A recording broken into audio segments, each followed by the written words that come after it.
Alright, I'm going to go over how to set up the featured slider. So, right now I actually have the home page set up already, so make sure you are using the home page template or the blog with slider template.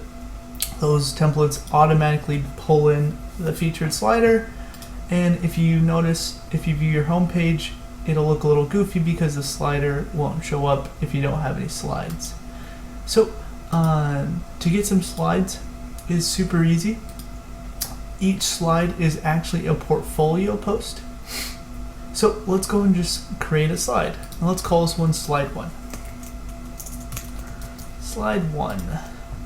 And just like any other regular, portfolio post or blog post, you just upload an image, and then we're gonna set that image as a featured image.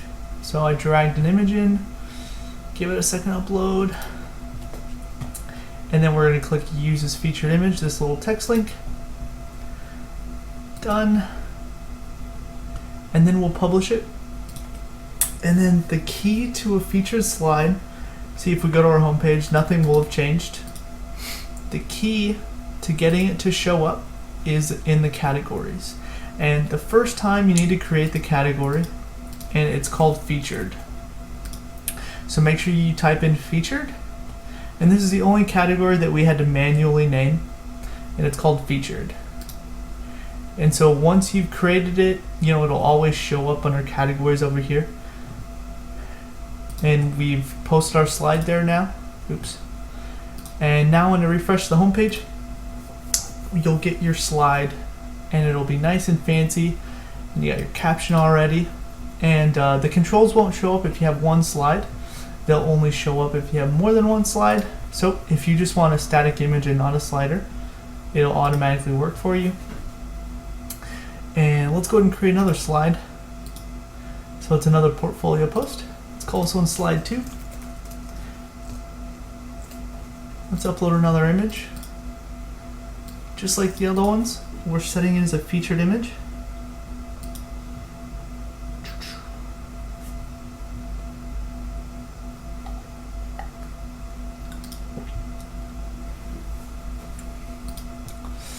And then once you've done that, make sure you click featured and publish.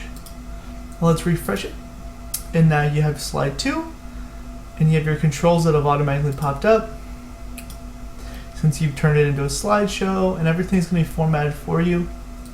And if you wanted the second caption, you just type it in the content area. So secondary, or I'll just call subtitle, I guess, caption, goes here. Let's update that and I'll show you what it looks like. So then this is the subtitle caption. And then obviously if you leave that out, you don't have that. And let's say you wanted to remove the top caption. There's actually a set of options down here. So it's called disable caption on the slider. All you do is type true. So let's go ahead and say yes. And then you'll notice that the top caption has been disabled. And to disable the main caption, you just erase the text. So that's how you would just remove the caption if you don't want any caption. So let's go and do the same thing for that other slide. All you need to do is go down to slider options. There's this disable caption. Say true. Say update. Now both of our captions have been removed.